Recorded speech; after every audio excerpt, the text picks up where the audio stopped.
पहले मुझे लगता था सबकी लाइफ की लगी हुई है, ठीक है, तो आई वाज लाइक ओके, कभी कभी सलाह देती थी एंड बोलती थी सह ले, चुप हो जा।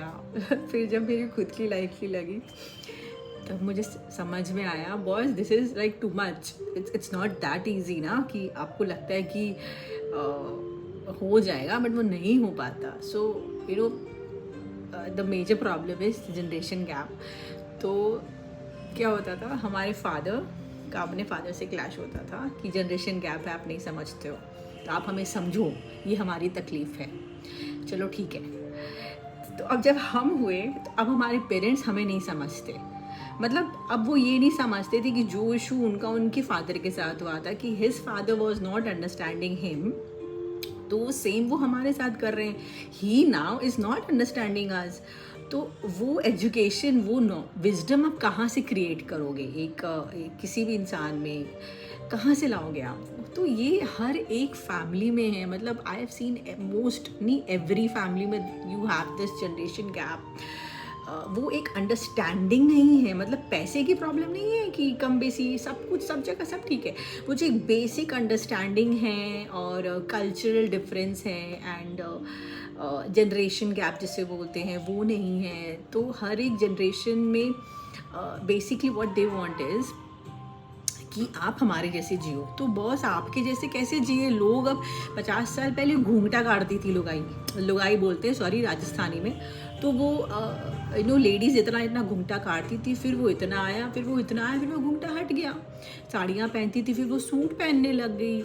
तो this is something you have to accept. अब वो सूट भी नहीं पहनती, वो ड्रेस पहनती हैं, वो बिकिनीज पहनती है, वो कुछ भी पहनती है, तो you have to be okay with it ना। अगर आपका एक्सपोजर बड़ा नहीं है लाइफ में, या आप नॉट ओके हो लाइफ में, तो वो आपका प्रॉब्लम है, वो हमारा प्रॉब्लम नहीं हो सकता, right?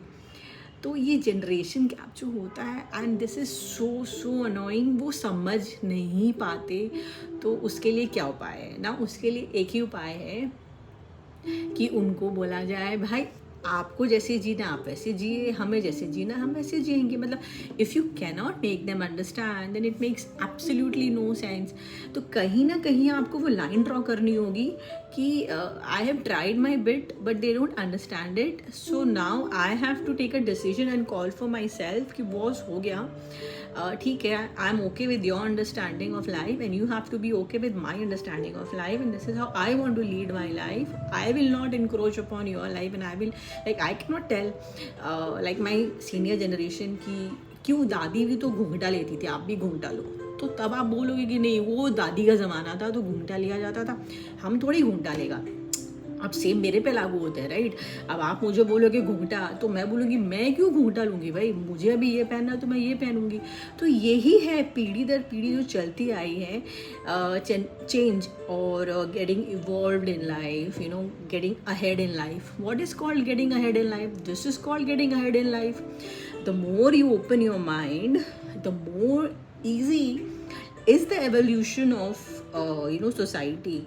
So if you try to keep yourself in a box, then you are the only person who will remain in box and the world will move ahead. तो वो बॉक्स को आपको तोड़ना है एंड आपको out of the box thinking करना है, क्योंकि लोग वही कर रहे हैं और जो out of the box thinking कर पाते हैं वो सिंपली लाइफ में इवॉल्व कर लेते हैं और जस्ट एंजॉय करते हैं लाइफ को। अब आप भाई साहब पुराने ज़माने में झूलो तो like it's not possible and the older generation they just don't get it,